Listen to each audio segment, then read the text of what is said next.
Larry Silverstein was a prominent real estate developer and was the leaseholder of the World Trade Center complex at the time of the September 11th attacks. I'm going to be going over a timeline detailing his involvement in the World Trade Center complex in relation to September 11th. On July 24th, 2001, about a month and a half before the attacks, Silverstein Properties, led by Larry Silverstein, signed a 99-year lease on the World Trade Center complex from the Port Authority of New York and New Jersey. Silverstein paid $3.2 billion for the lease. The lease included the Twin Towers, 1 and 2 World Trade Center, 4 and 5 World Trade Center, and the rights to build on the site of 6 and 7 World Trade Center. Insurance policies were taken out on the properties. The policy was valued at around $3.55 billion and covered acts of terrorism explicitly. To be completely honest, I have heard differing accounts when it comes to the peculiar use of the terrorism insurance policy. Some people say it is 100% normal to get the terrorism insurance based off of the 1993 bombing and the location of the towers, hypothesizing that they would have been a prime target. Others say the type of insurance he got was very peculiar for the time and that he renegotiated the original insurance agreement to include the terrorism coverage. Insurers certainly didn't treat terrorism as much of a risk before 9/11, which enabled Silverstein to get an advantageous policy. Due to the large scale of the property, Silverstein had to work with multiple insurers to underwrite the risk, creating a patchwork of contracts with varying terms. Silverstein originally lost the bid to another trust, but they pulled out due to lease negotiation issues. It allowed Silverstein to secure the deal. The total lease value was around $3.2 billion, and Silverstein contributed around $14 million in his own money, financing the rest through loans. The $3.2 billion bid was considered very risky at the time. Many experts thought he was overpaying for the site. As you can tell from the detailed explanation of this insurance policy, it was very convenient, and it will be explained away as Silverstein covering himself fully and guarding against another 1993 bombing type situation. There isn't much information available on whether Silverstein regularly included terrorism insurance for his other properties, although to be fair, the World Trade Center complex scale was much larger than any of his other properties that he owned. On September 11th, 2001, Silverstein was not at the World Trade Center. He had planned to attend a meeting at the Twin Towers that morning, but canceled to attend a dermatologist appointment instead. This decision kept him away from the towers during the attacks. The scheduled meeting was part of his regular business routine following the lease acquisition in July.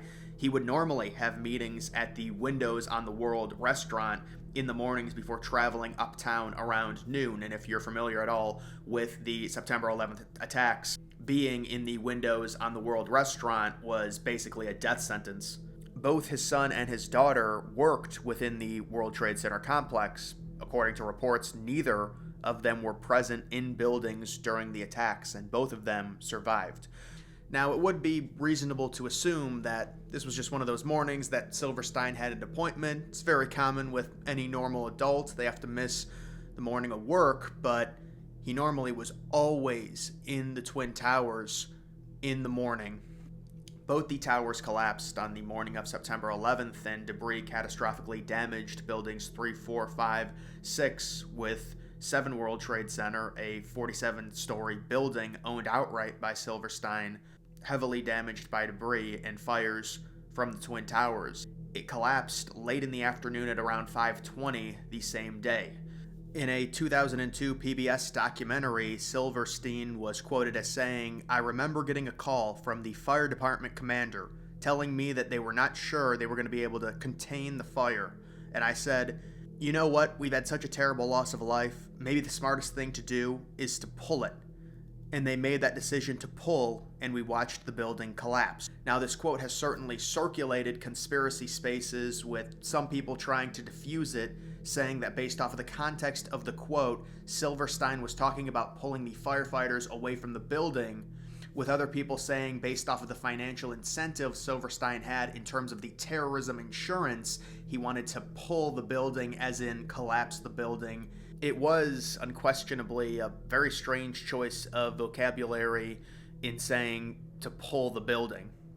The way in which Building 7 collapsed has been a main focus of discussion among many different people in regards to Silverstein. If you look into it at all, there's very good reason why. It remains the only steel skyscraper in history to collapse solely due to office fires. After 9/11, Silverstein filed claims seeking $7 billion in damages, arguing the attacks on the Twin Towers were to be treated as two separate incidents under the insurance policy. The insurers contended it was a single event. In 2004, courts ruled in favor of Silverstein for a partial claim, awarding him $4.55 billion. The simplest way to explain this is that the court ruled that it was one event for most insurers, but two events for others. Silverstein rebuilt 7 World Trade Center, completing it in 2006. It was the first building of the complex to be reconstructed. It is said that Silverstein reinvested money he received off of the insurance settlement into the rebuild. Now that I have outlined the simple story of where Silverstein was during September 11th and the terrorism insurance and the doctor's appointment, there obviously are some big coincidences here, and people are going to investigate those coincidences. Larry Silverstein had a very close relationship with Benjamin Netanyahu, the current leader of Israel. After the attacks, it was said every Sunday afternoon, New York time, Netanyahu would call Silverstein and discuss various things. Silverstein said it didn't really matter the topic, he would always call. Silverstein has been a vocal supporter of Israel, contributing to organizations and causes that align with Netanyahu's goals. People always seem to make a reference of the Silverstein-Israel connection. All of the coincidences, you get deeper into research and you dig, and you really dig, and that's kind of what they're explained as, just coincidences, and maybe they are. I've talked and listened to people that are very confident of certain things, but it's always based off of a context clue surrounding the event and the connections to different individuals. On the basis of understanding the advantage certain countries would have if an event like this took place, and undoubtedly it is a very interesting story. Here you have a multi-billionaire taking over the World Trade Center complex just months before a horrific tragedy, narrowly escaping death in an office which he normally would always be at because of a doctor's appointment. The World Trade Center site would, of course, end up getting rebuilt outside of World Trade Center Building 2, which to this day is only the foundation, and there are great doubts on Building 2 ever going up because of the lack of need for office space.